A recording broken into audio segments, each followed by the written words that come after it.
Bonjour à tous pour cette expérimentation. Nous sommes ici au centre de la gastronomie et nous allons essayer de faire dialoguer la culture, l'économie, avec des intervenants qui sont à la table ronde et d'autres intervenants qui sont pas à la table ronde mais qui auront aussi leur mot à dire. Alors je laisserai le professeur Benhamou dire un petit peu l'objet de cette séance, pour vous présenter un petit peu les personnes qui sont autour de la table. C'est le rôle qui m'est assigné. À ma gauche, professeur Benhamou, je ne vous lis pas son CV, parce que sinon nous passerions une grande partie du temps entre ce qu'elle fait aujourd'hui, ce qu'elle a fait avant, ce qu'elle a écrit, les articles, les livres. En normaux, c'est un peu la papesse de la culture. Voilà, hein, elle est reconnue comme ça, elle est consultée. Alors elle a une activité à la fois d'universitaire et en même temps aussi de personnes engagées dans l'action, dans la culture. Et c'est donc elle qui fera l'introduction générale. Ensuite, je donnerai la parole à Isabelle Bertoliti, qui est ici, que les Lyonnais connaissent bien, hein, puisqu'elle dirige le musée d'art contemporain. Elle est directrice de artistique de la Biennale d'art contemporain et puis elle est également présidente du Grand Large, qui est un atelier d'artistes à laquelle nous sommes heureux de participer. Ensuite, bien ça sera Valérie Sandos, pardon, voilà, responsable de l'artothèque de la Maison du Livre, de l'Image et du Son à Villeurbanne, qui a une très très belle institution au cœur de Villeurbanne depuis une quarantaine d'années et que j'ai eu le plaisir personnel de côtoyer il y a 40 ans, à sa création, je pense. Et enfin, Mathilde Chenat, qui est artiste, qui est également cofondatrice de Bermuda, qui est un projet d'atelier mutualisé de production et de recherche artistique. Et depuis 2018, elle double cette activité par une recherche doctorale qui s'intéresse aux formes de cohabitation à la manière dont les artistes font forme en habitant ensemble. Et enfin, Jean-Marie Gardette, qui est un violoniste, diplômé de l'école d'Amsterdam, je pense. Rotterdam, je me suis trompé, tu vois. Directeur de l'Académie de concert Les Tisseurs de Son. Il est aussi musicologue, organisateur d'événements musicaux. Et je crois qu'effectivement, l'ensemble de ces personnes qui auront un temps limité pour pouvoir vous donner la parole, parleront un petit peu de ce qu'ils font. Donc, tout de suite, c'est Françoise Benhamou, professeure Françoise Benhamou, qui va dire l'objet et puis quelques mots d'introduction. Merci beaucoup. Je suis très heureuse d'être ici. J'ai eu le plaisir et la chance de participer à un jury récemment pour le ministère de la Culture, qui était le jury des capitales françaises de la culture, et qui devait sélectionner une ville de taille moyenne qui est une vraie politique culturelle. Et on a eu des dossiers magnifiques et finalement on a sélectionné Villeurbanne. Donc voilà, à 2 pas d'ici, et c'est toujours un plaisir de voir à quel point à Lyon, et à Villeurbanne, dans des conditions tout à fait différentes, avec un contexte différent, la culture est vraiment à l'honneur. Bon, alors voilà, pour planter le décor, je vous propose, nous sommes au GECO, et commençons par l'économie. L'économie, c'est pas seulement ça, ce sont des chiffres, ce sont des problématiques, mais ce sont aussi des chiffres. Donc quelques données chiffrées pour ceux qui nous écoutent et qui ne sont pas nécessairement au fait de ce que représente la culture. La culture, c'est 47 milliards de valeur ajoutée. C'est 2,3% du PIB, c'est pas mal, hein, c'est vraiment... c'est significatif, surtout que la culture, elle se délocalise pas, hein, contrairement à d'autres secteurs industriels, et ce sont 635 700 personnes qui travaillent donc dans les secteurs culturels. Alors je voudrais ajouter une donnée qu'on donne pas toujours et qui est très importante, me semble-t-il.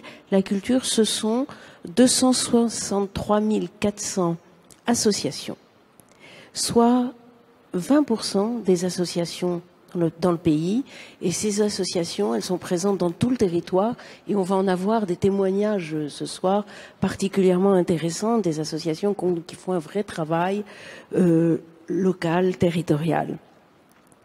Peut-être quelques autres éléments. Un point très important et qui n'est pas assez connu, le financement public de la culture. Qui finance la culture? Évidemment, ce sont des structures privées, ce sont des individus, mais c'est aussi, en France, beaucoup la puissance publique. Or, il faut savoir que le ministère de la Culture dépense pour la culture 3,7 milliards, auxquels il faut ajouter beaucoup d'autres choses, des dépenses fiscales, des redevances, des produits de taxes, je ne vais pas rentrer dans le détail, mais il faut savoir que les autres ministères dépensent encore plus pour la culture, tout ministère compris, 4,4 milliards, mais surtout, et c'est là que je voulais en venir, les collectivités territoriales dépensent pour la culture aux alentours de 9 milliards par an. Et donc c'est elles qui aujourd'hui portent la politique culturelle et tout particulièrement ce qu'on appelle le bloc communal, c'est-à-dire les communes et les groupements de communes. Donc il faut savoir tout ça, l'avoir en tête parce que on a une vision très centralisée de la culture, parce qu'on a eu des ministres flamboyants, très présents, etc. Mais en réalité, la politique culturelle, elle est aujourd'hui largement portée, financée par les villes. Voilà donc pour les éléments chiffrés, je vais m'arrêter là, on pourra en donner beaucoup d'autres, et peut-être j'en donnerai quelques autres dans le cours de notre débat sur la question des inégalités d'accès. Mais je voudrais en venir à peut-être problématiser un petit peu plus. On a vécu, on n'a pas fini, je vois des masques devant moi, on n'a pas fini de vivre la Covid, la pandémie, avec tout ce qu'elle a impliqué pour la culture, qui a payé un prix fort et tout particulièrement les artistes, qui ont été empêchés de jouer. Et pendant cette pandémie, on a vu émerger des nouvelles, enfin, je dirais pas des nouvelles problématiques, mais se démultiplier des problématiques qui existaient auparavant. Lesquelles? D'abord, avec le télétravail et avec le fait qu'on a été empêché de sortir pendant tout un temps, la question du numérique. La question du numérique, on va en discuter, donc je vais pas en dire grand-chose à ce stade. Le numérique est présent partout, y compris dans des secteurs où on l'attendait pas, le spectacle vivant, le patrimoine, etc. Mais le numérique, il pose autant de questions qu'il en résout, si tant est qu'il en résolve. Et dont une, quel modèle économique? Et puis, qu'est-ce que c'est que cette expérience numérique? Est-ce que c'est une expérience dégradée? Est-ce que c'est une expérience enrichie? On discutera de tout cela. Deuxième point qui me semble très important et qu'on a vu là aussi se développer pendant la pandémie. Dans le fond, le télétravail a fait qu'on a développé l'idée, beaucoup, et de la part de gens qui sont des gros consommateurs de culture, que peut-être c'était bien d'aller voir ailleurs, d'aller s'installer ailleurs, hors des centres-villes, et de vivre un petit peu autrement. Mais ça pose beaucoup de questions, ça, à la culture. Comment ces gens qui quittent les centres-villes, où une bonne partie de l'offre culturelle, pas la totalité, Dieu merci, se déploie, comment ils vont consommer de la culture? Est-ce que ça va être une occasion justement de peut-être développer plus encore des offres qui sont territorialisées et qui sont quelquefois peut-être encore mal connues?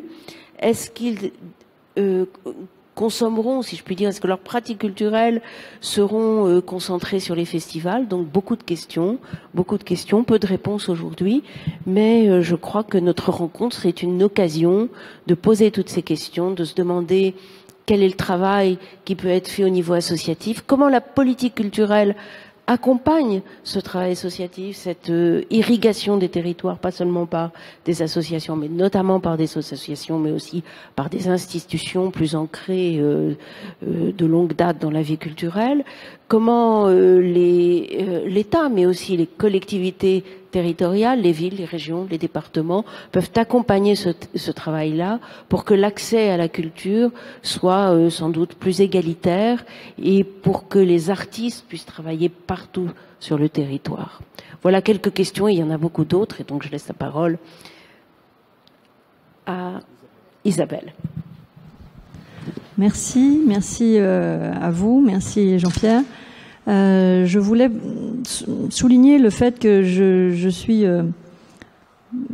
agréablement surprise qu'on parle de culture quand on parle d'économie, parce que très souvent la culture est oubliée et on n'imagine pas, mais merci Françoise d'avoir rappelé les chiffres, à quel point la culture participe de l'ensemble de l'économie et de la constitution aussi d'une société.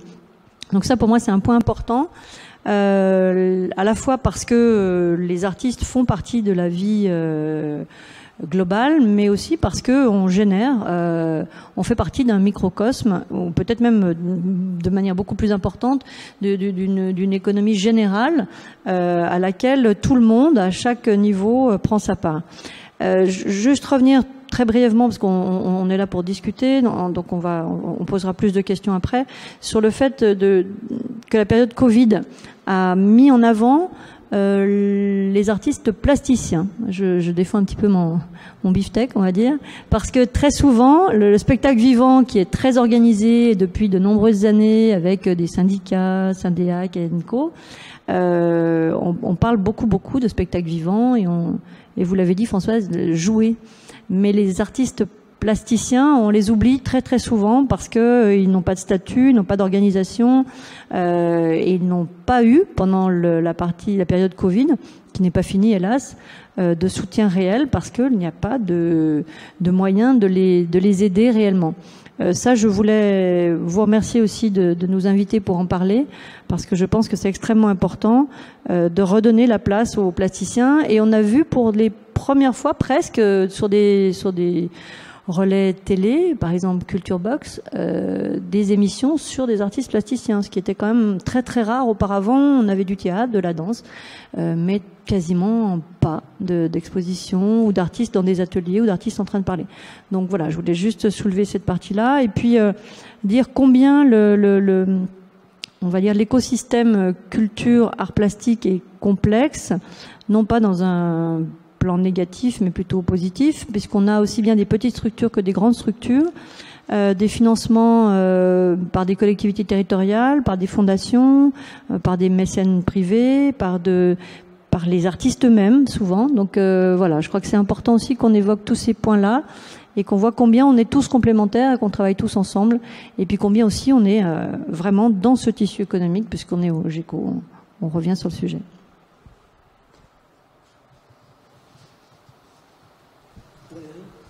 Alors peut-être pour rebondir à ce que vient de dire Isabelle, dans l'histoire de la complémentarité, moi je voudrais simplement vous présenter très rapidement les artothèques, qui sont encore très mal connues sur le territoire français, bien qu'elles soient déjà des institutions qui aient, comme l'a dit Jean-Pierre, presque 40 ans, puisque ce sont des institutions vraiment de proximité.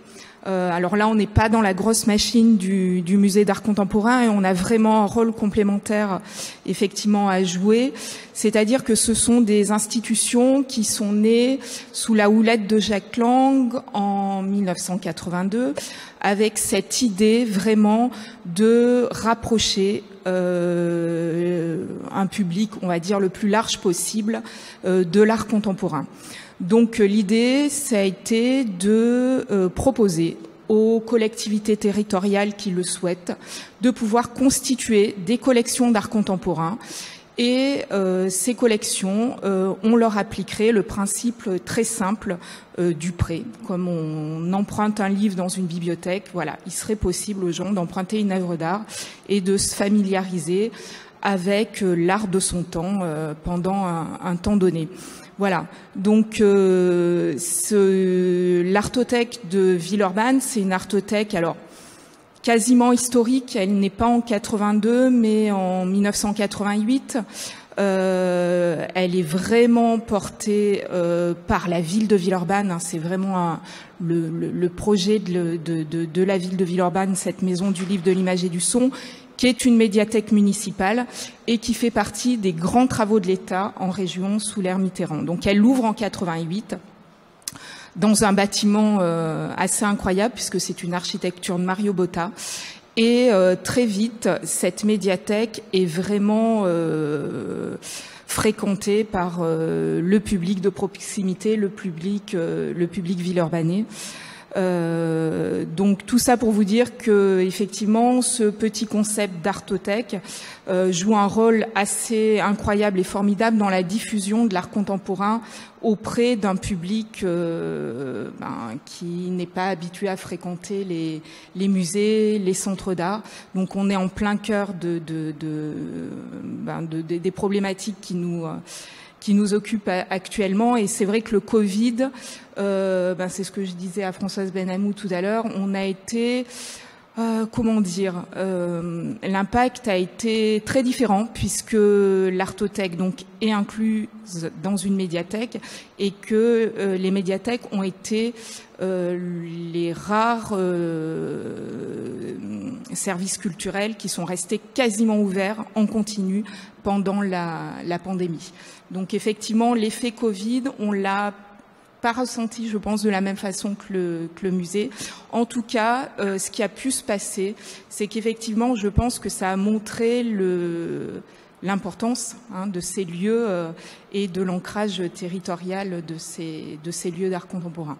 Voilà. Oui, Valérie, là où toutes les structures culturelles ont subi, et Isabelle l'a rappelé, un arrêt brutal à cause de la pandémie, d'autres lieux qui ont des formes différentes, Mathilde notamment, je pense que tu peux nous parler de Bermuda. Vous aussi, vous avez subi un arrêt dans ce projet, mais en même temps, vous avez trouvé d'autres formes pour continuer à avoir une activité, continuer à être proche de votre territoire. Est-ce que tu... Pour m'excuser auprès de Fanny. Fanny, la directrice culturelle de la Fondation Belluccian. Bien entendu, je l'ai oublié, mais je ne l'ai pas oublié parce que celle qui fait tout ce que fait la Fondation Belluccian, c'est fait par Fanny. Voilà. Donc, on peut passer la parole.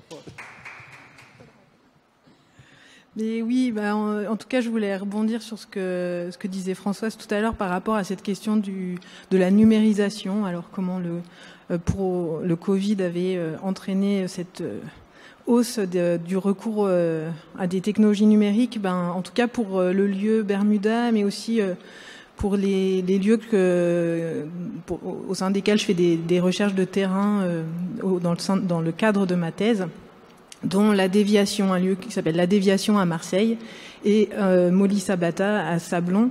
Et le le confinement, ça a plutôt été dans ces lieux-là un processus de plus d'habitation, de plus d'habiter dans les lieux.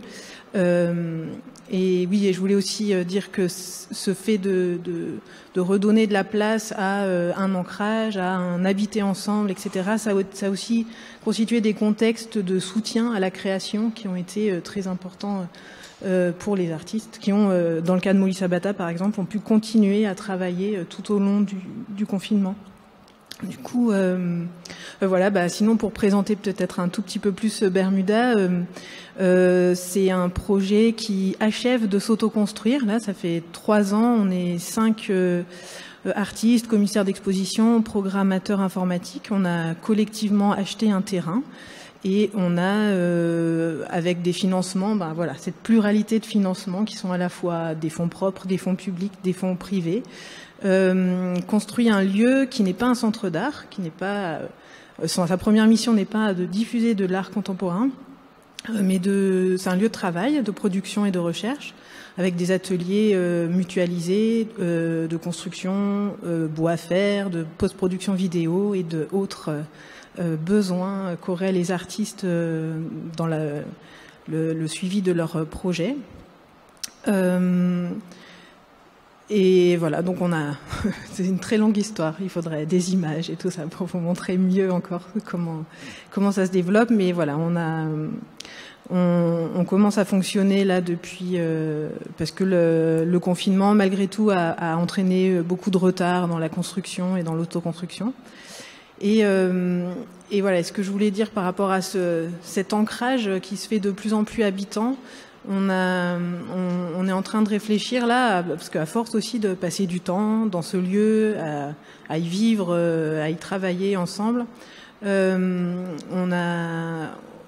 Il y a au bord de Bermuda, il y a un grand champ agricole qui est depuis très longtemps exploité de manière intensive.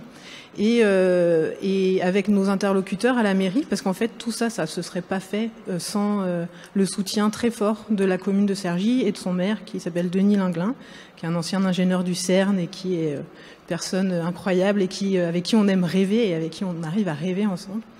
On a commencé à regarder cette parcelle et à se dire c'est pas possible de vivre aussi près de pesticides et d'une terre qui est morte en fait et on est en train de réaliser ensemble un projet dans lequel la mairie va acquérir cette parcelle, a décidé de la mettre à disposition de notre association et on s'engage là dans un projet au très long cours qui va connaître une première étape de 2 ans grâce à la fondation Daniel et Nina Carasso qui nous soutient dans ce projet, de transformer cette parcelle en une forêt-jardin. Et on invite des artistes, des chercheurs, des habitants, des personnes avec qui on vit et on habite, à réfléchir depuis leur lieu de pratique, depuis leur lieu d'expertise, depuis leur lieu de rêve, à transformer cette parcelle et à lui rendre un fonctionnement vivrier et collectif, de rendre cette parcelle au commun et au vivant. Et c'est ce qu'on est en train de projeter. Donc voilà, comment un endroit où finalement on fabrique de l'art, on travaille, on diffuse ce qui est le travail en train de se faire, parce que c'est ça pour nous qui est important. Tout ça, ça essaime autour et ça commence à faire autre chose. Local, on voit à quel point le territoire en fait contribue réellement à donner aussi sa profondeur à la ville, à faire sens avec les habitants. Je pense que Jean-Marie Gardet est avec tisseur de son et ton parcours est un bon exemple aussi du lien que tu peux tisser avec les habitants. Est-ce que le local prend le pouvoir? Est-ce que tu as vu des changements avec cette période de Covid? Alors, je vais peut-être d'abord parler de ce qu'on fait. Donc, on est une association. Pourquoi une association? Parce que c'est la structure juridique la plus simple à monter. Et on peut démarrer très vite, une fois qu'une association est montée. Le but, il est multiple. Il est d'aller d'abord au cœur des territoires, en particulier dans les zones rurales, pour ramener de la culture là où parfois elle a disparu. On ferme les écoles dans les zones rurales, on ferme des bibliothèques, on en rouvre. Enfin, c'est assez complexe pour ces habitants des zones rurales, donc on va au cœur du territoire. Ça, c'est le but. Il est donc de valoriser les sites et les territoires qui nous accueillent.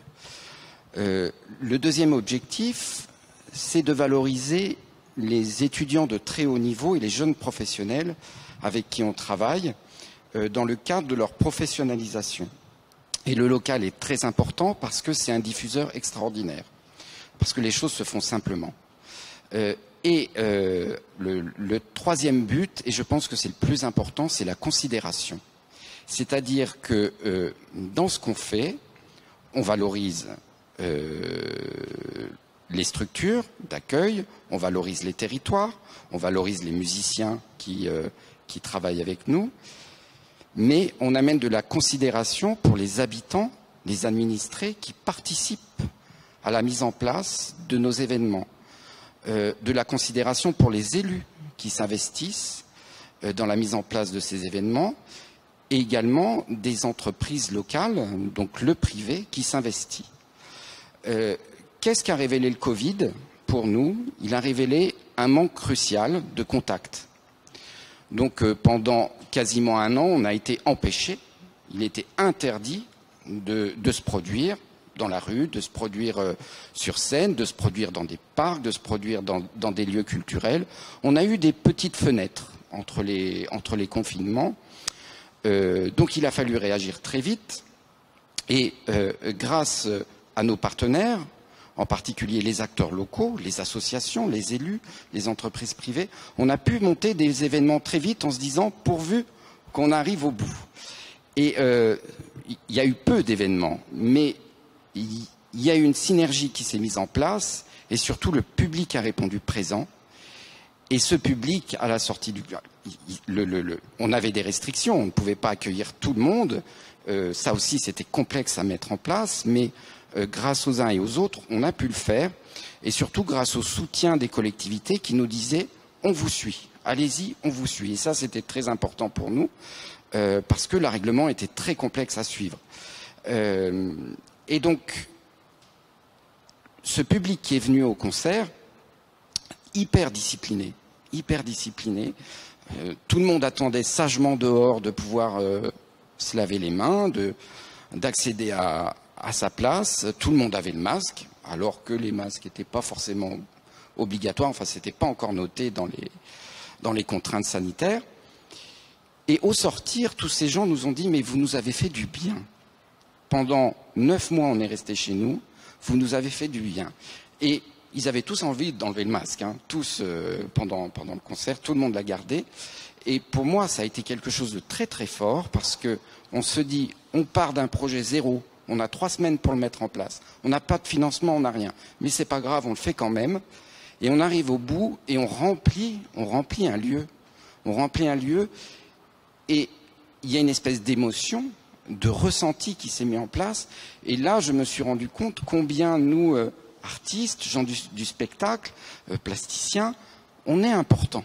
Ça a mis aussi en avant le fait que cette culture, elle est primordiale, elle est importante. Et quand vous suiviez les médias, tout le monde dans les médias, dans les interventions, disait on a besoin de culture, alors que c'était quelque chose qui était très banal avant le Covid. Donc ça a révélé ça. Et pour nous, c'est aussi une opportunité. C'est-à-dire qu'on prouve en tant qu'artiste qu'on est utile à la société, on est utile à l'économie, on est utile tout simplement pour faire du bien autour de nous. Voilà.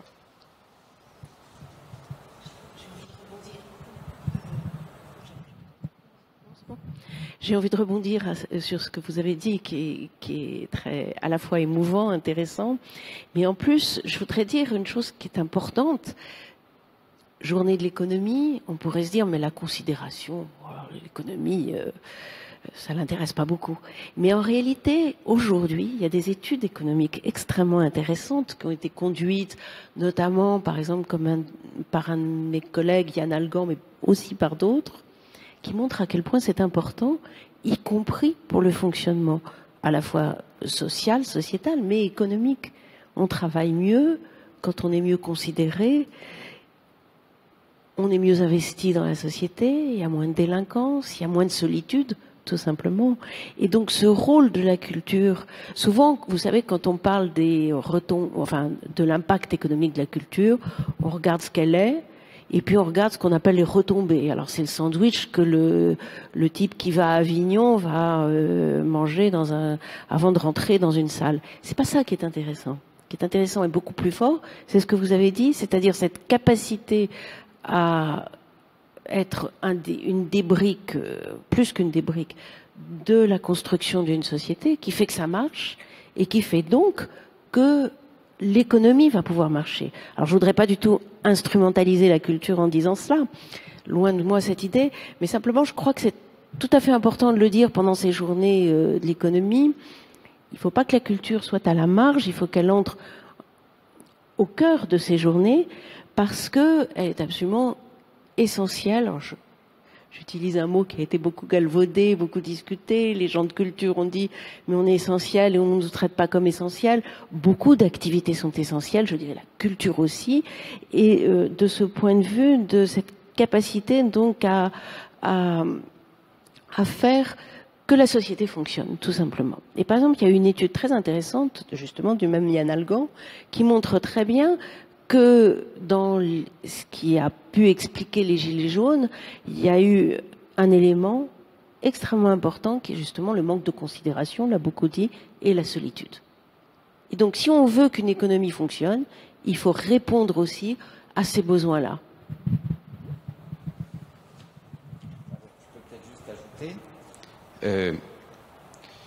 En effet, moi j'ai beaucoup entendu autour de moi, on disait, on nous dit qu'on n'est pas essentiel, mais on est essentiel.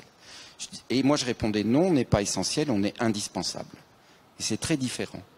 On est indispensable. Et comme vous le disiez, on crée des liens. On crée des liens et des personnes qui sont dans la solitude, soudain, vous arrivez, vous leur proposez un projet, vous leur proposez d'adhérer au projet, vous leur proposez de participer, mais aussi de réfléchir au projet. Et donc, comme je vous le disais, on va souvent dans les zones rurales. J'ai un exemple typique, un petit village de 200 habitants où il ne s'était jamais rien passé. Quand on a commencé, le maire m'a dit « t'es un ovni, je comprends rien, t'es un ovni ». Et ce qui l'a frappé, c'est que tout de suite, il y a eu du monde et que tout de suite, les habitants ont adhéré, à tel point que certains, je leur disais « mais pourquoi vous vous investissez autant ?» Et ils me répondaient « mais grâce à ce que vous faites, vous nous amenez le monde chez nous ». C'était un paysan qui me disait ça. Il me dit, moi, je n'ai pas pu faire d'études, j'ai repris la ferme de mes parents, je n'ai pas pu voyager, et grâce à ce que tu amènes, je rencontre des gens du monde entier. Et donc, il a une fierté à participer, à dire que lui, simple paysan, dans une zone rurale, eh bien, il est capable de parler de Shostakovich aujourd'hui, il est capable de parler de Mozart, il ne connaissait rien à tout ça avant. Et grâce au concert, il vient, il est même critique aujourd'hui sur les concerts. Il me dit, je ne peux pas t'expliquer pourquoi, mais j'ai préféré tel artiste à tel autre. Et là, donc, il y a un processus qui se met en place. Oui, mais je crois qu'il faudrait que tu expliques un peu, Jean-Marie, justement, par quel processus, un, tu arrives à attirer du monde, deux, tu arrives à faire écouter de la musique. Parce que on t'imagine arriver avec tes crin-crins, tu t'installes, puis tu joues. Non, il y a quelque chose qui se passe, tu dois sûrement parler, tu dois sûrement dire des choses pour effectivement faire passer quelqu'un de la non-connaissance à la capacité d'écoute. Après, on aime, on n'aime pas. J'aimerais que tu donnes quelques précisions. Alors, le processus, il est le suivant. Déjà, on va démarcher les élus. Il y a une écoute plus ou moins attentive. Et puis, tout de suite, on va parler du projet en disant, je dis pour ma part, quand je parle comme ça, je dis le concert, c'est pas l'essentiel. Le concert, il est là, c'est un satellite autour de quelque chose qui est plus fort, c'est la valorisation. Ensuite, je dis aux élus, on va faire participer les associations locales. Et je m'investis personnellement dans ces associations locales. Je participe avec elles. Et on construit quelque chose ensemble. Ensuite, on va démarcher les financements. C'est la partie la plus délicate, la plus difficile. Il faut une certaine témérité, il faut beaucoup de courage. Tout simplement parce que l'écoute n'est pas la même quand on amène de la culture, parce qu'on ne connaît pas. Quand on amène du sport, c'est beaucoup plus simple et c'est beaucoup plus facile. J'ai un exemple très concret. J'ai un maire qui m'a longtemps soutenu, qui m'a dit, tu vois, quand tu fais tes événements, on s'investit, on a entre 100 et 200 personnes qui viennent au concert. Quand je crée un événement sportif, par exemple, on était là sur la période Octobre Rose, il y avait des marathons, il me dit, là, j'ai 1300 personnes et j'ai beaucoup moins à faire. Électoralement, j'y suis gagnant. Mais ces élus ont l'intelligence de se dire, la culture, j'en ai besoin, parce que dans mon village, il n'y en a plus. Et ils ont tout de suite vu, ces élus-là, qu'on rassemblait, qu'on tissait du lien. Donc le discours, il n'est pas de dire, on va vous proposer le plus beau concert le plus beau concert qu'on ait jamais fait, c'est de dire on va faire participer les acteurs locaux. La démarche, elle est là, la première démarche. Ensuite, l'élu suit ou ne suit pas. Il y en a certains qui ne m'ont pas suivi du tout, d'autres au contraire qui se sont beaucoup investis. Et on fait cette même démarche auprès des entreprises. Et on part, moi c'est ce qui me plaît beaucoup, c'est de partir de zéro et de construire. Et de voir que ces élus qui s'engagent, ça leur amène des idées. Je vous donne un autre exemple, je vais essayer d'être court. Ce même élu qui me parlait de sport, un jour je lui dis, on va faire un concert dans ta salle des fêtes. Il me regarde, il me dit, ah non, elle est trop moche. Je lui dis, c'est pas grave, on le fait quand même. Sa salle des fêtes était pleine à craquer. C'est vrai qu'elle n'est pas belle, hein. Elle est vraiment pas belle. Mais, alors, c'était un récital piano. J'étais au fond avec le maire. Puis pendant ce récital, il me dit, et si je mets du bois derrière la scène? Et si je change la couleur de la pièce? Et si je change les plafonniers? Il avait mis en place dans sa tête quelque chose qui, grâce au projet qu'on lui a apporté, lui permettait de justifier le fait de refaire sa salle des fêtes à son conseil municipal parce qu'il y avait un projet. Et donc cet élu s'est investi dans le projet que je lui ai apporté pour développer son propre projet autour de ce qu'on a fait. Et ce qui m'a fait plaisir, c'est qu'à la fin du concert, il y a un spectateur qui est venu le voir et qui lui dit « Je fais partie d'une troupe de théâtre, est-ce qu'on pourrait venir jouer chez vous ?» Donc là, il a réalisé que sa salle, qui franchement, elle était vieillotte, elle était, enfin voilà, c'était pas la plus belle des salles dans laquelle on puisse produire un événement culturel. Sa salle devenait importante. Et ça, pour ces élus locaux, c'est très important. Voilà la démarche. Finalement, je veux pas résumer, et je peux pas résumer, mais on se rend compte, artistes, comme toi, comme Mathilde, institutions aussi. Cette crise, tu as parlé d'opportunités, elle doit être riche d'enseignements. Nous, en tant qu'institution, là, je parle plutôt du côté de la Fondation Bulucan, on a dû aussi nous s'adapter, on a dû garder ce lien avec les publics, parce que on n'a pas pu jouer. On n'a pas pu avoir ce contact-là. Est-ce que au niveau du musée, justement, il y a des enseignements, des choses que vous avez mis en place, que vous allez consolider, ça a été des ruptures aussi, mais des enseignements que vous souhaitez continuer, ce genre de choses? Est-ce que la crise vous a apporté ça? Alors c'est vrai que de notre côté, très vite, on a dû se réinventer sur des parties de contact direct avec le public, puisqu'il n'était pas autorisé à venir dans le musée. Donc il y avait deux solutions. Il fallait aller vers le public. Ce qu'on faisait déjà auparavant, on avait déjà des projets de sortie, ce qu'on fait depuis plusieurs années, mais on a pu, dans plusieurs cas, maintenir ces projets hors les murs. Et puis on a été surtout récepteur et dans la collaboration avec d'autres structures. C'est-à-dire qu'on a reçu, puisqu'on n'avait pas de public, on avait donc des espaces vides, et on a pu recevoir énormément d'autres structures, comme le conservatoire de musique, comme des théâtres, comme des danseurs, des chanteurs, qui avaient besoin de faire des vidéos, de tourner des films, de faire des répétitions, mais aussi, de manière très simple, on avait un café qui était fermé comme tous les cafés.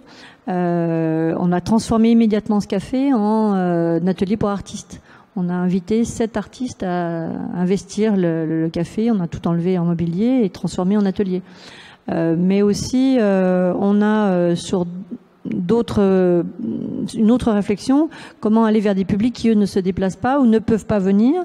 Et donc, l'intervention numérique a été extrêmement importante. Les personnes qu'on recevait chez nous tournaient des films pour pouvoir les diffuser. Nous, de notre côté, on a donc travaillé aussi sur la partie numérique, y compris en faisant des scans complets d'exposition, des visites d'exposition numérique, mais aussi avec des moyens nouveaux qu'on nous a mis à disposition. On doit dire que quand même nos tutelles ont beaucoup joué le jeu, avec des possibilités d'avoir des visites virtuelles sur des plateformes qui nous permettaient de faire des visites en direct. C'est-à-dire qu'on avait des visiteurs qui s'inscrivaient sur le site et on pouvait commenter et dire on va à droite, regardez ce qu'il y a à gauche, revenons en arrière sur nos pas, travaillons. Qu'est-ce que vous en pensez? Une interaction possible, parce que certes la visio ou les vidéos existaient déjà sur les expositions, mais ce qui manquait c'était ce lien. C'est ce que vous évoquiez tout à l'heure. C'est surtout ne pas perdre ce lien avec le public. Donc ce qui était important, c'est de trouver des moyens techniques pour garder ce contact et développer ces moments-là. Et puis ensuite, utiliser tous les moyens à notre disposition, les plateformes, les sites, ce développement qui a été fait, y compris aux ateliers du Grand Large, où on a reçu le plus possible d'artistes, et puis en essayant aussi de les aider et financièrement et numériquement, et de les soutenir dans ces conditions-là. Oui, moi, je voudrais revenir sur un point là. Qui me surprend beaucoup. Alors, je sais pas. économiste comme Françoise, j'étais plutôt dans la gestion. Et donc je regarde les choses, non pas de Sirius, mais du quotidien. Moi, ce qui me surprend dans une période où on glorifie l'entrepreneur, qu'on ne glorifie pas les artistes. C'est-à-dire, je me dis, il faut quand même une dose. Alors, je ne sais pas si c'est de confiance, d'inconséquence, pour se dire, je vais être artiste. Je vais essayer de gagner ma vie, de vivre, de survivre en étant artiste. C'est-à-dire, tu en as parlé tout à l'heure, hein, c'est quand même... alors on raconte, quand on est entrepreneur, on va voir un banquier, on va faire un business plan, on va lui dire un truc qui sert à rien, hein, mais c'est un multiplan, on fait des trucs. Et puis on dit, voilà, il faut me prêter de l'argent, alors que la considération du banquier n'est pas liée du tout au schéma, elle est liée à la personne. Quand on est artiste comme ça, qu'est-ce qui fait qu'on se lève le matin? Quand on fait un pari un peu fou comme le tien. Ça me fait penser à... Les artistes n'ont pas pu jouer pendant le confinement. Je crois qu'il y a quelque chose du sérieux au jeu, en fait, enfin, dans le désir de pouvoir inventer, de pouvoir d'avoir cette. C'est peut-être aussi un rapport au temps. Je suis en train dans ma tête, je réfléchis à ça. Qu'est-ce que c'est que le travail créateur? Donc, par rapport à la créativité, qui a été beaucoup galvaudée aussi par des politiques néolibérales. Alors la créativité, c'est la solution à tout, un peu comme la participation. Et qu'est-ce qui caractérise vraiment cette immersion, le fait de pouvoir travailler pendant 8 heures d'affilée, enfin, qui presque, à plein d'égards, c'est proche des hackers, en fait, d'autres modes d'engagement dans l'action comme ça.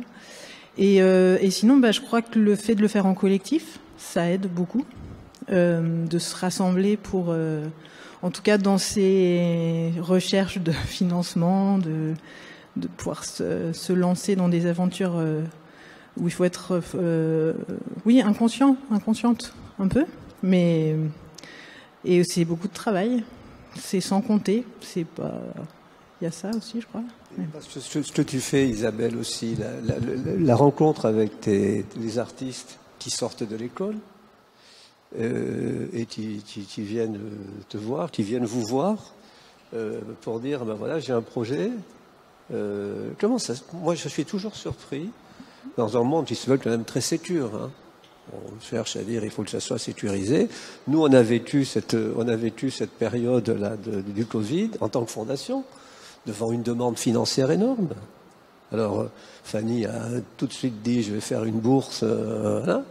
Derrière, les médecins sont venus me voir en disant, mais puisqu'il y a une bourse pour les... Voilà.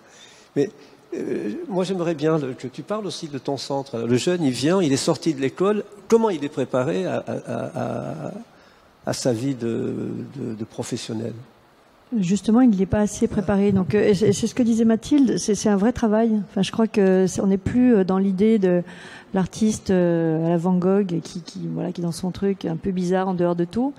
C'est un vrai travail. C'est tous les jours. C'est beaucoup de démarches, y compris administratives. C'est toute une économie, une communication. Et on est là au Grand Large, par exemple, pour les aider à la sortie de l'école, parce que ils n'ont pas forcément cette formation, ou alors ils l'ont eu, mais ils l'ont pas vraiment intégrée à ce moment-là, parce que c'était pas dans leurs préoccupations immédiates.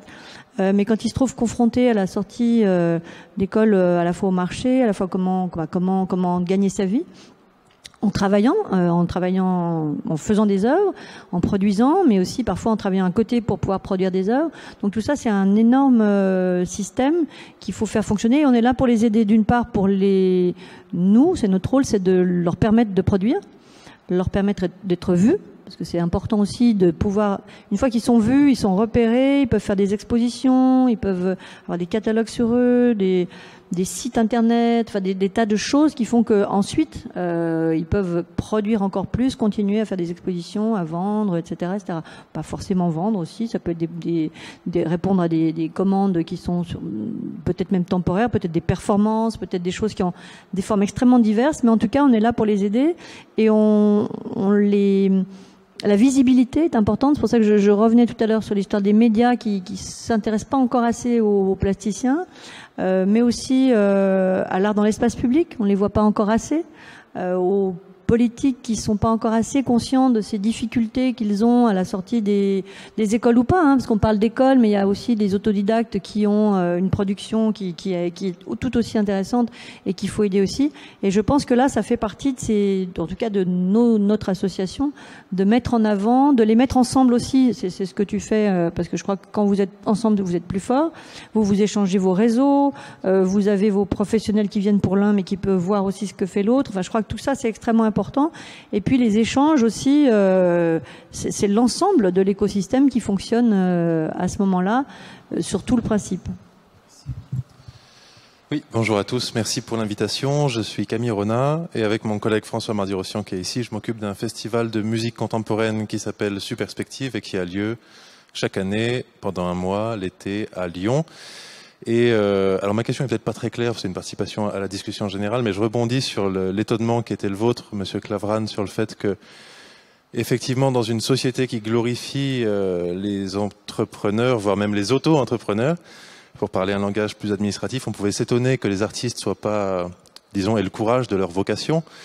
Et on peut s'en étonner d'autant plus que, donc comme organisateur de festivals et pour côtoyer beaucoup d'artistes, je constate qu'une épine dans le pied supplémentaire, c'est qu'ils doivent eux-mêmes jouer le jeu de l'auto-entreprise souvent, voire même de se comporter comme entrepreneurs, en plus du temps que demande leur travail d'artiste, etc. Je le vois aussi comme, en fait, par exemple, vous aviez mentionné, Madame, au début de votre intervention, le fait qu'il y avait énormément d'associations et un tissu associatif très très important consacré à la culture. Disons, le revers de la médaille, entre guillemets, de cette richesse associative, c'est que c'est aussi pour beaucoup le moyen obligatoire à se donner pour avoir une existence administrative et donc penser sur le modèle d'une entreprise avec une comptabilité, avec un outil de communication pour faire sa promotion en permanence. Et une question que j'ai pour une économiste ou pour des acteurs de la culture, c'est de voir quel avenir, est-ce qu'on peut imaginer un avenir par exemple un peu plus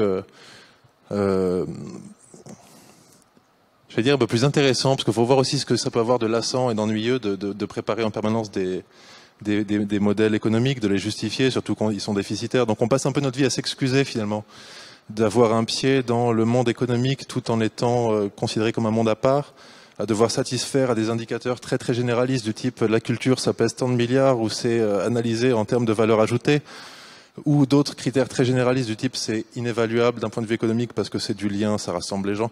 Bref, est-ce qu'il n'y aurait pas une manière, par exemple avec des indicateurs qui seraient appropriés, de permettre une meilleure représentation économique de ce qu'on fait, d'une part, et est-ce que dans la crise qu'on traverse aujourd'hui, vous ne voyez pas une opportunité pour le coup de cesser de devoir jouer aux entrepreneurs pour être compris et entendu des milieux économiques?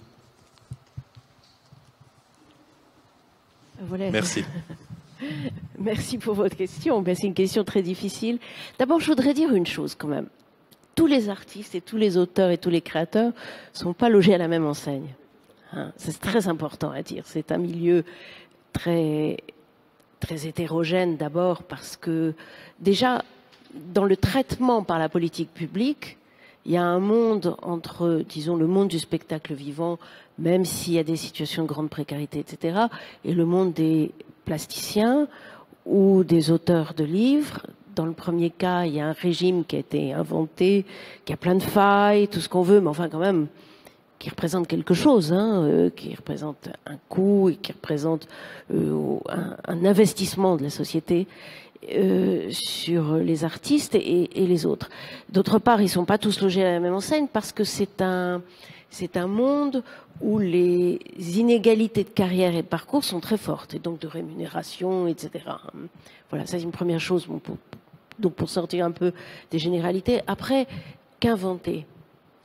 C'est très contradictoire, parce qu'à la fois les artistes voudraient quelque chose de plus sécure, et on les comprend, et en même temps, la vie artistique, par définition, elle est insécure. Parce que si vous développez un projet, une fois que ce projet est achevé, il va falloir développer un autre projet. Vous pouvez pas, c'est bien la grande différence avec une industrie où, dans le fond, vous avez inventé un type de yaourt qui marche bien, ben vous allez les refaire un certain temps avant de changer de yaourt.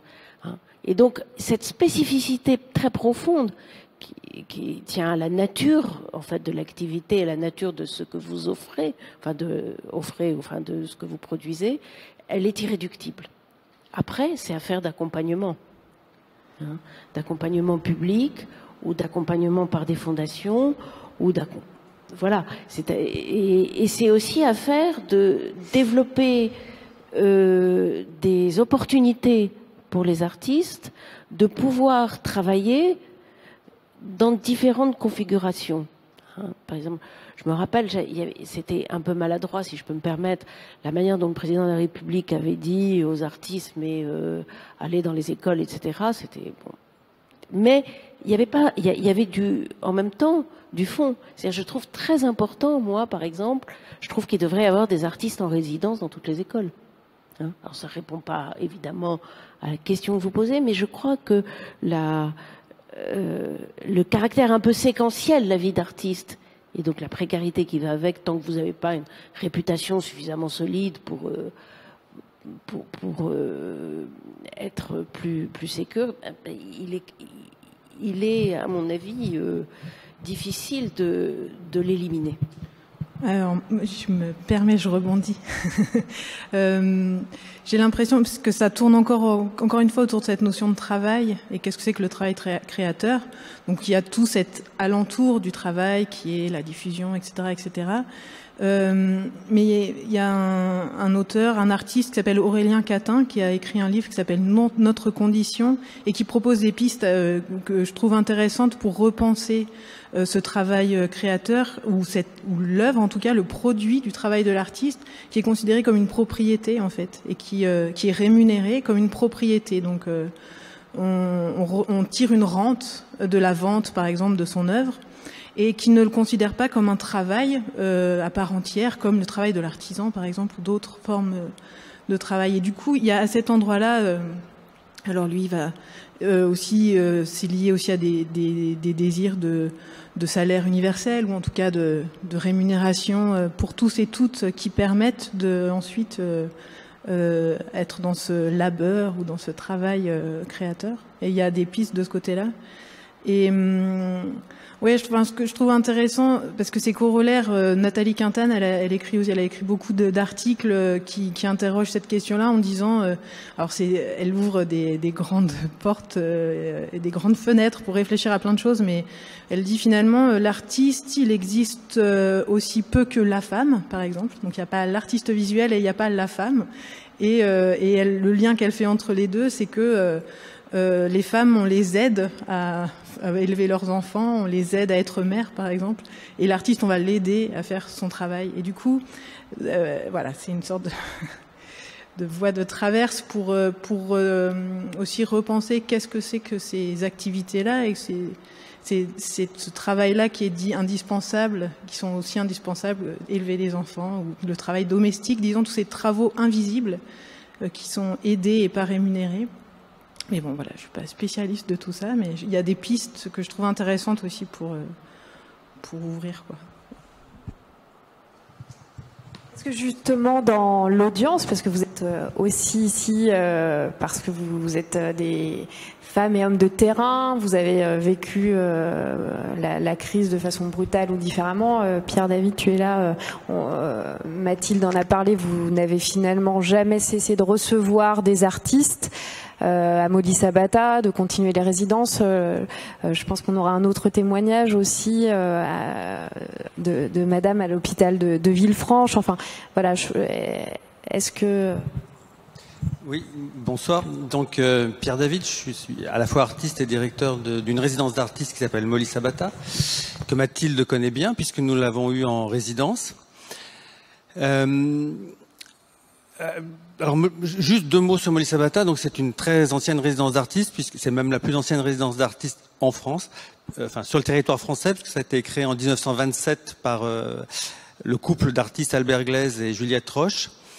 Donc, on va bientôt avoir 100 ans. Voilà. Aujourd'hui, donc Molly Sabata appartient à une fondation, à la fondation Albert Glaise, et on a la particularité que Je le précise parce que c'est toujours intéressant de dire comment les lieux sont financés. On est un lieu totalement privé dont le financement est entièrement pris en charge par les collectivités. La communauté de communes, le département, la région et la DRAC. Donc c'est une sorte de tandem public-privé qui est assez particulier, on va dire. On reçoit 20 à 25 artistes par an dans le cadre de partenariats avec les centres d'art de la région Auvergne-Rhône-Alpes. On accompagne les productions de ces artistes sur des durées de 1 à 3 mois. Donc, deux choses sur lesquelles je voudrais revenir, c'est à la fois sur la période du confinement dont Mathilde parlait, puisqu'on n'est pas resté ouvert au public, mais on a gardé les artistes en résidence. Donc pendant 2 mois et demi, on a été 6 à vivre dans ce lieu, puisque chaque atelier logement est autonome. Et ça a été une expérience assez formidable parce que finalement des artistes qui étaient arrivés pour rester 1 mois, certains sont restés 2 mois et demi parce qu'ils ne pouvaient plus retourner en Finlande, par exemple pour Océane Bruel, ils ne pouvaient plus retourner dans leur appartement, donc ça a été une période très intense de travail pour eux.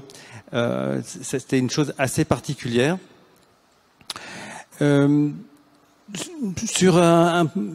On parlait des questions économiques puisque c'est le cadre de cette table ronde.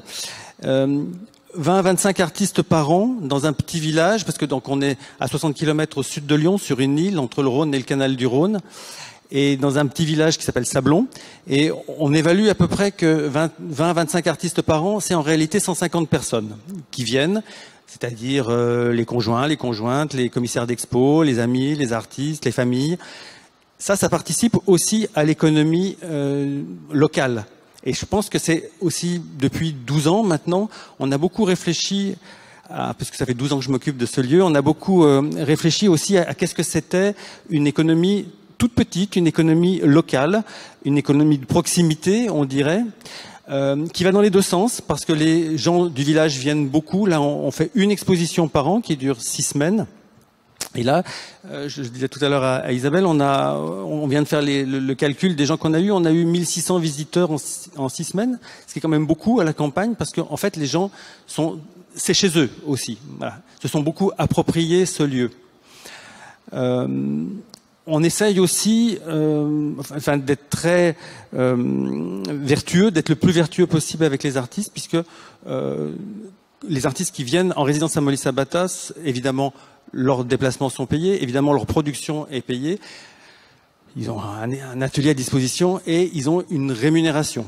Alors, quand c'est nous qui invitons personnellement les artistes, on sait ce que c'est la rémunération. Quand c'est d'autres lieux, on le sait moins parce qu'on n'a pas accès forcément aux chiffres des lieux. Mais nous, on donne par principe, quel que soit l'artiste, 1 000 € par mois sous forme d'honoraires. Voilà. On trouve que c'est normal. C'est une rémunération du travail.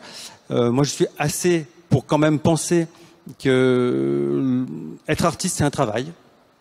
On fournit un travail, on participe aux expositions, les artistes produisent des œuvres, et ça, c'est aussi produire des objets. Alors, on est une résidence de production, c'est-à-dire qu'on est vraiment un lieu.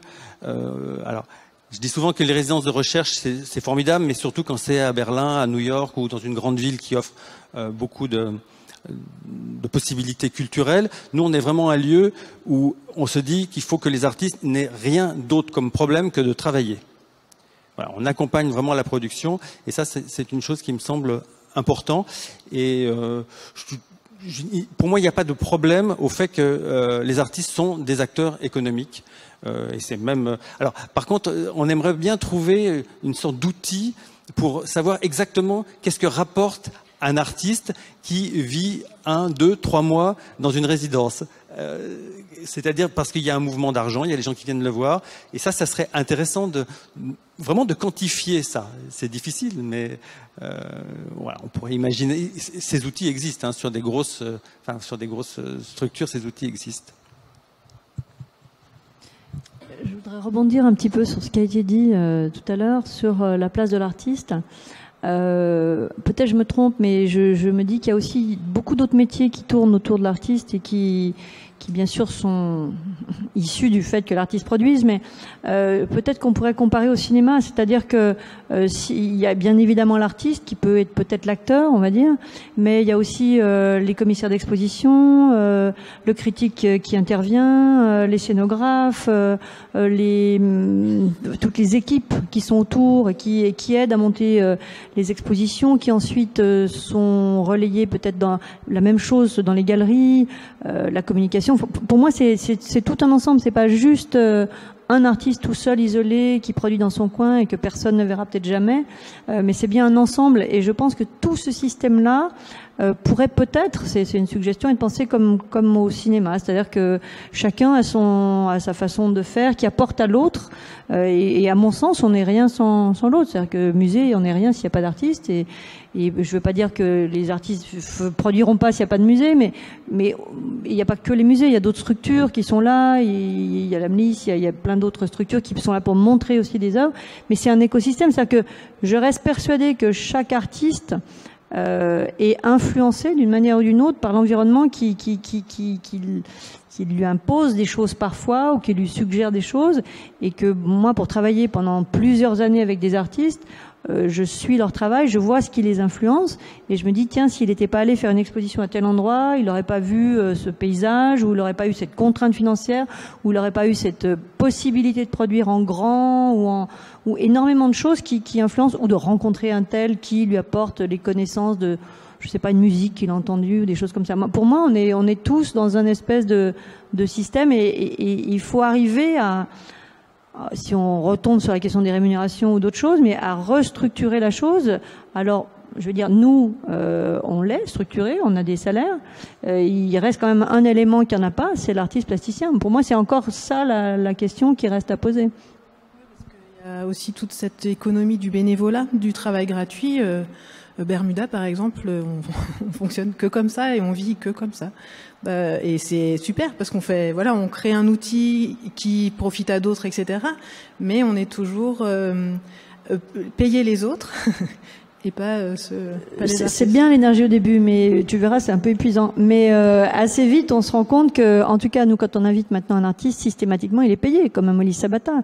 Et en fonction du nombre de mois par lesquels ils vont travailler, c'est un équivalent. C'est pas une moyenne qu'on fait, mais une estimation de s'il y a beaucoup de travail de production, si c'est juste un prêt d'œuvre. Les choses sont voilà, on essaye de faire une vague échelle parce que il y a une famille. Il y a des loyers, il y a des tas de choses à payer. Et voilà. Et je pense que ça encore, c'est un vrai travail qu'il faut qu'on fasse. Bonsoir. Moi, je m'appelle François, donc je co-dirige le festival Superspective, un festival de musique contemporaine avec Camille. Et la question que je me posais, c'est de savoir quelle question on se pose ce soir. Savoir est-ce que c'est vrai, le local prend le pouvoir, mais en temps normal, durant la pandémie ou après la pandémie, parce que nous, notre expérience, c'est que on a vécu ce Covid pour notre seconde édition de festival. Et ça a été un peu terrible. Ça a été vraiment le coup dur catastrophique. On lance un projet, on est en plein de montée, on se prend ce Covid. 15 jours avant notre première date, on savait toujours pas si on pouvait faire quelque chose. Donc on a tout déconstruit notre programmation, et 15 jours avant, on s'est rendu compte qu'on pouvait peut-être faire quelque chose. On a été dans cette petite fenêtre dont vous parliez, où entre la mi-juin et la mi-juillet, c'était possible de faire quelque chose, sans masque, sans passe, etc. Et c'est à ce moment-là que le local a pris le pouvoir. C'est-à-dire que là, on a pu faire venir des artistes locaux, des musiciens, des amis, et en fait, ils ont tous répondu présent parce qu'ils avaient qu'une chose, c'était de revenir sur scène. Ils ont joué bénévolement parce qu'on n'avait pas les fonds pour pouvoir les payer. On a tous fait un peu une édition solidaire. Et c'est à ce moment-là que je me dis, là, oui, le local a pris le pouvoir. Mais en même temps, d'un point de vue économique, j'ai l'impression, j'avais vu plusieurs articles, que toutes les aides et les fonds de soutien sont allés nettement à la capitale, à Paris, et très peu à Lyon, très peu dans les petites villes, très peu dans les petites communes. Et là, je me rends compte, le local, il n'a pas bien pris le pouvoir, en fait. Et que c'est peut-être quelque chose à changer, parce que quand on voit les subsides qui ont été, entre guillemets, pompés par des grandes structures telles la Philharmonie, telle l'Opéra, etc., je me dis, merde, toutes les petites structures, toutes les petites associations ça fait des années qu'ils essaient de s'en sortir et qui ont essayé d'émerger. Et nous, on était à notre deuxième édition, et il faut toujours 3 ans d'existence pour pouvoir prétendre à telle aide ou tel fonctionnement. Ça a été très très compliqué. Si vous m'autorisez, je rebondis juste un instant. Vous avez absolument raison. C'est un sujet qui existait largement avant la pandémie. Hein. C'est-à-dire que les grands établissements nationaux sont à Paris et en Île-de-France. Hein. Et donc, effectivement, ils pompent, dans le domaine du spectacle, ça doit être quelque chose comme 60% du budget spectacle du ministère de la Culture. Et quand on prend ensuite chaque domaine, on retombe sur le même sujet, un petit peu moins sur le budget éducation artistique, mais pour tout le reste, c'est très frappant. Et ça, c'est un vrai sujet, c'est-à-dire que Paris et l'Île-de-France sont riches. Hein, il y a un habitat qui est plutôt CSP+, il n'y a pas que ça, mais il y a ça notamment. Et donc, il y a un vrai sujet autour de cela. Mais moi, je pense qu'on est quand même dans un moment, alors ça mettra du temps, hein, c'est un moment où les choses se déplacent, où on se rend compte d'abord que le financement, comme je disais tout à l'heure, public de la culture, c'est les villes. Hein, et les villes, ça ne s'appelle pas Paris, ça s'appelle toutes les villes de France, y compris les villes moyennes. Et moi, j'ai été frappée, j'évoquais ça au tout début de notre rencontre, mais par la qualité des dossiers qui ont été montés pour le concours sur les villes moyennes, enfin, qui est de la culture. Donc, il se passe quelque chose. Maintenant, ces mouvements-là, ils sont lents parce que la France, elle est hyper centralisée, que cette concentration d'établissements à caractère national sur Paris, on va pas déplacer le Louvre. Hein. Donc, il faut repenser le financement de la culture, le financement public de la culture, et là-dessus, il y a urgence parce que c'est aussi un défi, comme je disais, d'économie générale et un défi politique. Donc, je pense que moi, la question que je me pose, j'ai toujours été amateur d'opéra. Et plus j'y vais avec de la gêne. Donc je mesure ce que coûte une place d'opéra et ce qu'on me fait payer. Quand j'avais mes étudiants, je disais, moi je suis quelqu'un qui ne paye pas d'impôts locaux. Vous ne payez pas d'impôts locaux? Je dis non, je vais au théâtre, je vais au musée. Quand je regarde ce que ça coûte et ce que je paye, il y a une redistribution qui se fait. Et là je me demande, mais ce serait un autre sujet, je me dis si on n'est pas dans une économie du luxe. C'est-à-dire que quand on a des espaces comme l'opéra, je pense à l'opéra, mais il y a plein de jeunes artistes qu'on pourrait faire jouer, qui feraient baisser les prix, et là on fait alors une 4, 5 représentations, un petit tour, et puis s'en vont. Je me dis, est-ce qu'il n'y aurait pas une réflexion? On va faire le débat aujourd'hui. Voilà.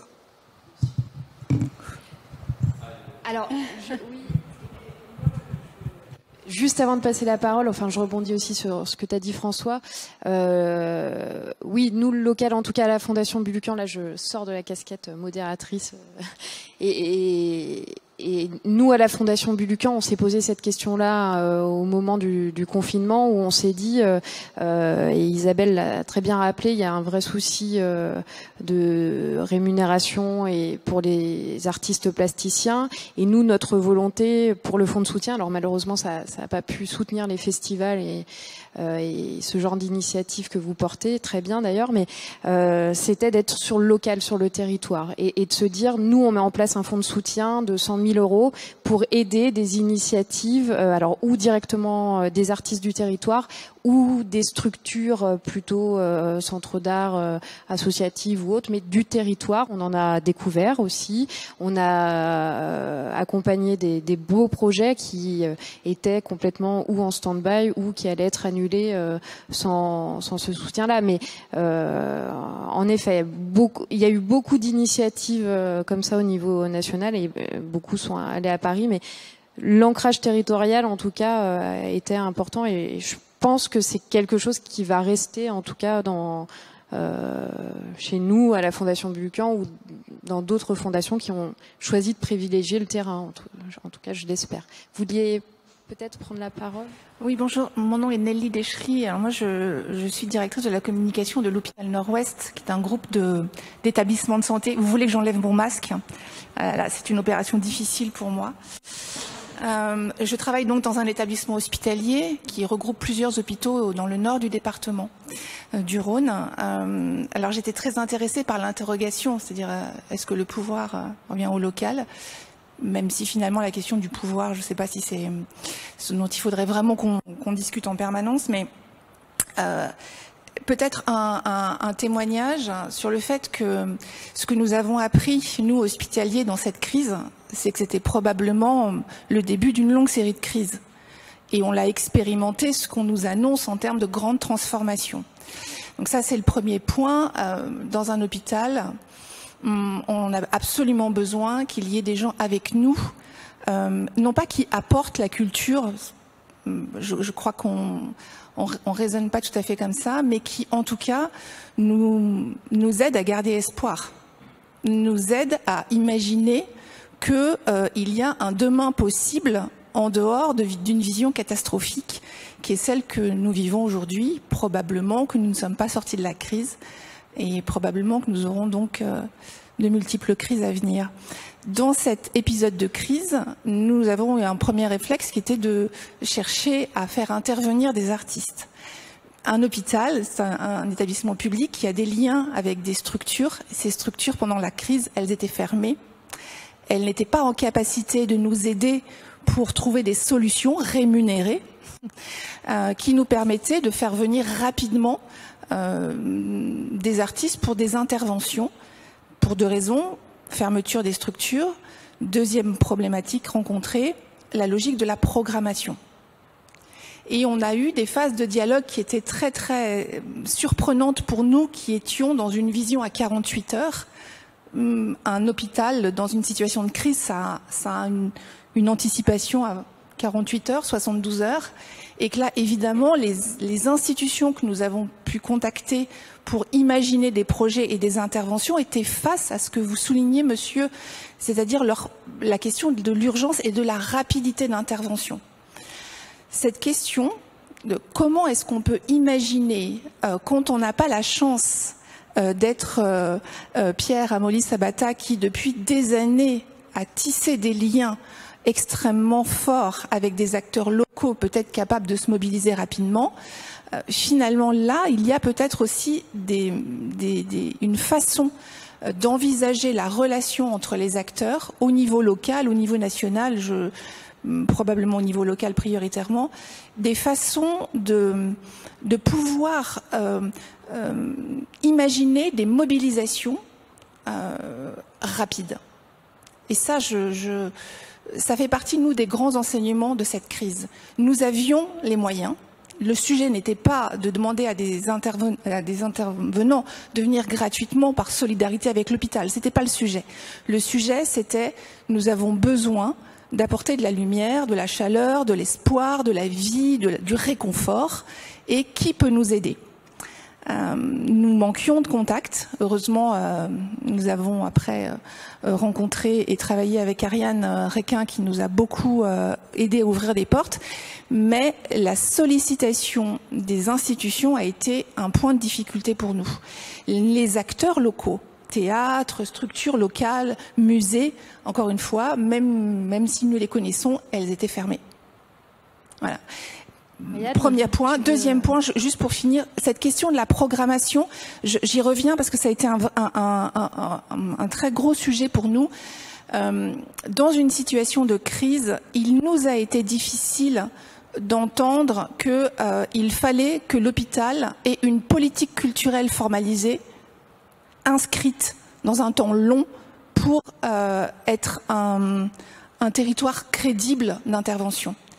Je comprends la nécessité de la politique culturelle à long terme. Elle est essentielle. Mais on a changé de monde. Ça y est, là, en fait. On est dans un autre monde. Et ça a été... Alors, ça ne nous a pas empêché d'intervenir, puisque, du coup, non seulement on a fait travailler un photographe, et puis on a eu la chance d'accueillir une œuvre de Guillaume Marmin sur le parvis de l'hôpital. Bon, ça a été des opérations assez lourdes pour nous, mais tellement bénéfiques. Le local, oui, mais le local avec une certaine souplesse et une volonté très forte de rester à l'écoute de la possibilité d'intervention rapide. Je pense que ça fait partie des enseignements. permettrez quand même de répondre rapidement. Je regrette que vous ne soyez pas venu nous voir. Non, mais quand l'hôpital de la Croix-Rousse a eu besoin d'argent, c'est comme ça nous avons trouvé l'argent en 8 jours, si ce n'est que les autorisations des HCL pour permettre de délivrer cet argent n'ont pas été possibles. Non, c'est pour vous dire que moi je suis très content de cette réunion ce soir parce qu'effectivement, je mets des visages sur des noms et je pense qu'effectivement c'est dans ces rencontres que l'on peut faire, on a parlé de ce maillage, même au niveau local, pour faire des choses. Voilà. Mais c'est ça. Et si vous, HCL, non, mais peu importe, une grande institution, vous vous adressez à des grandes institutions, forcément, ça peut fonctionner que si on est dans des tiers-lieux, voilà, c'est ça que je voulais dire. Il y a 2 demandes de parole. Une qui était... non, pas vous. Alors, attendez. Oui, on a un quart d'heure. Vas-y. Oui. Ah. Donc c'est moi qui vais ou non? Oui. Donc moi je suis plutôt le candide. Je suis pas du milieu artistique. On peut pas être parfait. Mais nous travaillons à organiser des conférences où interviennent un scientifique et un artiste. Alors j'ai un témoignage et puis une question. Je résiste pas sur un témoignage. On travaille actuellement avec l'Université de Lyon sur le sujet est-ce que les Lyonnais connaissent bien la science, est-ce qu'ils connaissent bien ce qui se fait à Lyon? Et puis on arrive à la conclusion qu'il y a au moins 40% des Lyonnais, notamment les jeunes, qui ne savent pas du tout ce qui se fait en sciences à Lyon. Et donc on a une étape suivante qui est qu'est-ce qu'il faudrait faire pour qu'ils connaissent mieux. Alors ce qui est intéressant, c'est de dire, la réponse est 1, il faut aller à leur rencontre, il faut aller chez eux, et 2, il faut les faire rêver, et pour les faire rêver, il faut entrer par l'image, par l'art et par le jeu. Donc c'est effectivement l'ancrage dans la société. Alors, le deuxième élément qui est une réflexion, une question, c'est de dire, il me semble qu'on a quand même 2 types d'activités culturelles. Il y a des grandes institutions, on ne va pas fermer le Louvre, ça me semble évident, et le numérique a sans doute accentué le fait qu'il y a des réseaux nationaux, internationaux. Je raconte toujours qu'entre le 1er et le 20 septembre, c'est en 20 jours, moi j'ai reçu 80 propositions de conférences tout à fait intéressantes dans le monde entier. La semaine dernière, on a participé à une conférence qui avait lieu à Berlin. Donc ça va rester. Par contre, on voit bien qu'il y a une action culturelle très ancrée avec la société, avec le sociétal, et que c'est fait par une multitude d'actions. Alors moi, il me semble, je vais rebondir sur ce qui a été dit, on a un problème effectivement de répartition des financements. Il me semble qu'on a aussi un problème de faire connaître, parce que comme il y a une multitude, un grand nombre d'initiatives, je crois qu'on ne connaît pas. Moi qui suis un Lyonnais de base, plutôt un peu plus branché sur la culture que le Lyonnais de base, il y a eu 5 ou 6 témoignages. Je pense que sur les 6 témoignages, je connaissais le musée d'art contemporain où j'emmène mes petits-enfants, mais par contre, je n'avais jamais entendu parler des autres initiatives. Donc il me semble qu'on a un problème d'information.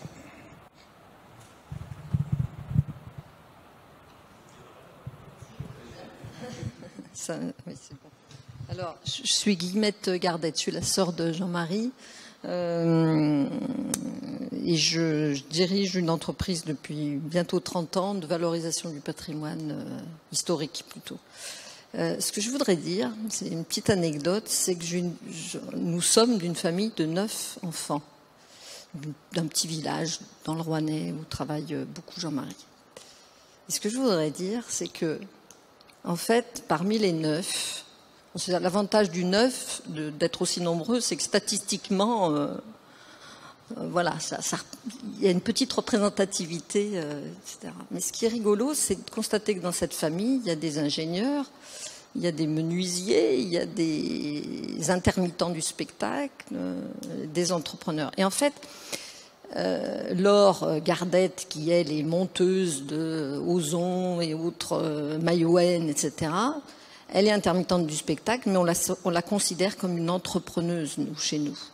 Elle est à son compte, à proprement parler. Alors certes, elle a réussi, comme on peut dire, mais après tout, même quand elle était à ses débuts, on considérait, mes parents les premiers, qu'elle avait réussi, dans la mesure où elle faisait ce qu'elle voulait et qu'elle allait au bout des choses.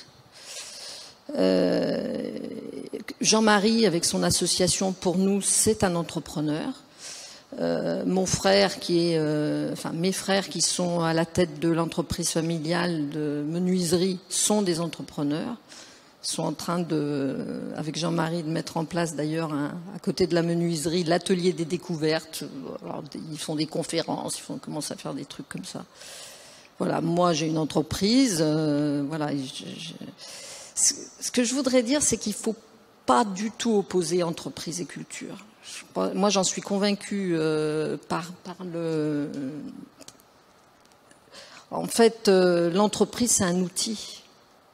Qu'elle soit associative, qu'elle soit société commerciale, qu'elle soit société coopérative, puisque maintenant, on en parle beaucoup, de plus en plus. D'ailleurs, là, il y a peut-être des voies de progrès aussi. Les sociétés coopératives d'intérêt collectif, en particulier, qui conduisent à des partenariats intéressants entre le public et le privé et qui sont à mes yeux l'avenir pour beaucoup de points de vue. Voilà, ça c'était la parenthèse.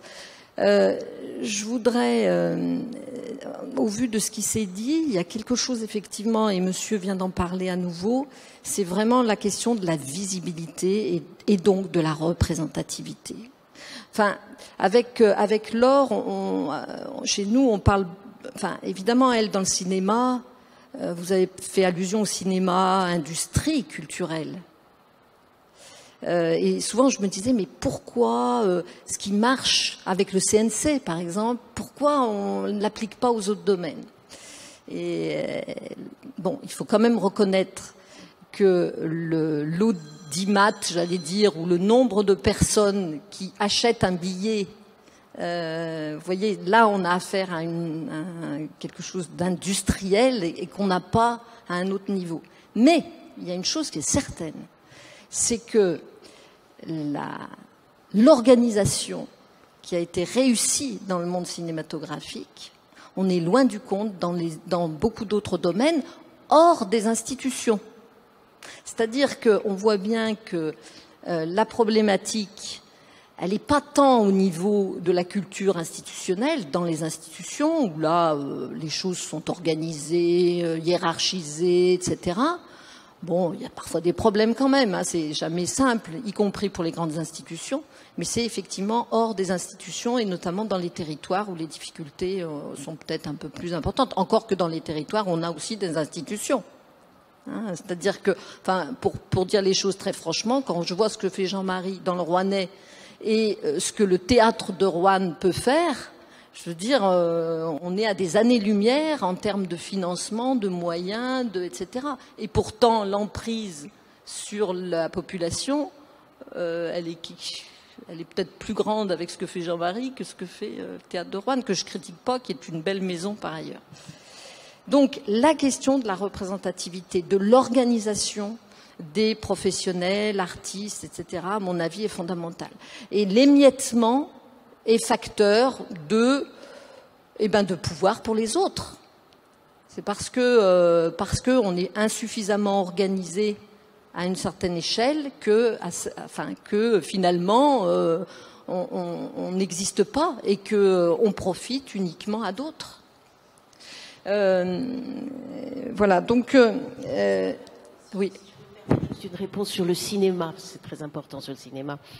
Le cinéma, c'est un modèle qu'on peut pas, on peut pas le copier simplement parce que c'est une industrie culturelle avec des fenêtres de diffusion qui sont la salle, mais qui sont aussi la SVOD, la vidéo à la demande, etc. Et donc vous avez un modèle, une chaîne de distribution qui n'est pas la même, mais le problème de la visibilité, on le retrouve dans toutes les industries culturelles et dans toute la culture. Pardon, monsieur. Il nous reste 5 minutes, donc. Choisissez une intervention très courte. Quelle est l'idée que vous voulez faire passer? Voilà. Je vous soumets une hypothèse. En fait, on a beaucoup parlé de l'articulation entre le monde de l'économie et le monde de la culture, en parlant de la culture comme d'un segment d'une économie générale, du marché général, qui tendanciellement aurait le problème d'être assimilé à une économie du luxe, notamment dans le cas de l'opéra. Or, il me semble que l'intérêt de la perspective du local, c'est de nous montrer que la culture n'est pas un segment particulier de l'économie qui obéirait à des règles différentes, mais est une économie alternative qui repose par exemple sur le don, qui implique le don de soi, qui implique en fait on peut rien faire sans repartir au fond de cette espèce d'économie hétérodoxe qui implique de redéfinir un peu les règles de l'échange, notamment par le don, et qui va par exemple dans le témoignage de Mathilde jusqu'à l'idée de la culture comme construction d'un écosystème un peu autonome qui rejoint même l'étymologie même de l'agriculture, etc. Question donc que je vous soumets à la fois comme économiste et comme acteur du financement de la culture à Lyon. Est-ce qu'on peut dire que la mission des acteurs de l'économie, c'est de permettre l'existence d'une économie alternative grâce aux acteurs culturels ? Je me permets, je poserais bien une question aussi, c'est que effectivement Paris, bon, centralisation, génération du budget au niveau des institutions, c'est bon. Et à Lyon, quelle est la part de financement des institutions par rapport au reste, et peut-être dans d'autres villes aussi? Je ne sais pas si quelqu'un connaît la réponse, mais c'est impossible de vous répondre. C'est juste impossible.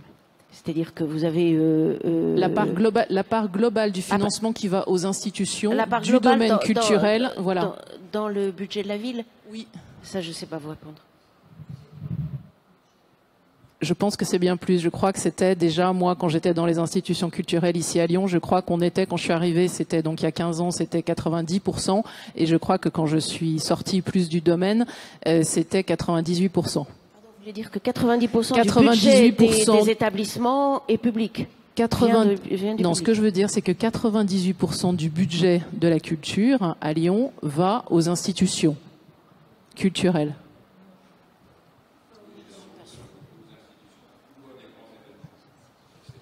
C'est pas 98%, mais ça doit être 80%. C'est sûr, oui. On ne va pas se lancer dans les chiffres. Maintenant, il reste 1 minute.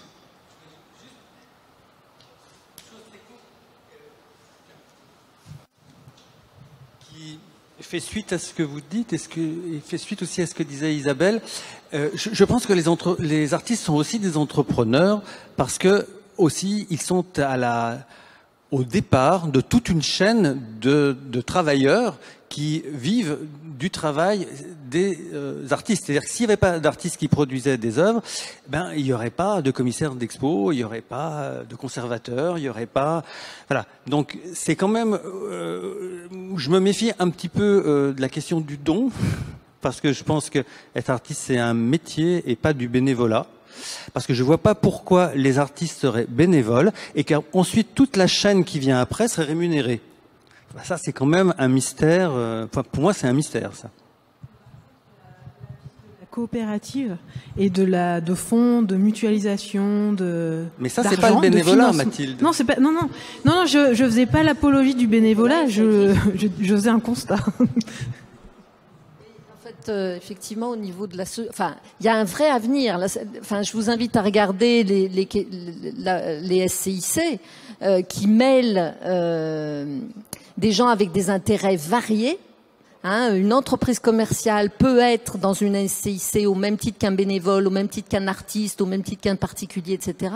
Et finalement, il y a une espèce d'écosystème qui peut se créer et qui est très intéressant, à mon avis, au niveau local. Moi, je pense que dans ce débat, il y a quelque chose qui ressort et qui me frappe et qui donne du bonheur. C'est que, en fait, le monde artistique est un monde qui crée au sens artistique du terme, mais aussi qui est extrêmement créatif dans les modèles économiques qu'il propose. Et très souvent, moi, je dis que l'art, le monde de la culture est un peu un laboratoire de la société de ce qui se fera plus tard. Et c'est quelque chose qu'on observe dans plein de domaines. Par exemple, je donne juste un exemple très court, l'emploi intermittent. L'emploi intermittent, ça a commencé dans la culture, etc. Et ça s'est largement généralisé dans l'ensemble de l'économie, pour le meilleur et pour le pire. Mais en tous les cas, on voit bien cette fonction de laboratoire de la société, cette capacité à créer non seulement de la culture, mais aussi les modèles qui vont avec. Rester sur cette conclusion. Conclure un petit temps. Bon. On va rester sur cette conclusion. Merci, merci Françoise, merci aux intervenants et merci à vos questions. C'est dommage que vous n'ayez pas porté le piano et que toi tu avais un violon. On aurait pu continuer par un petit morceau. Merci à tous.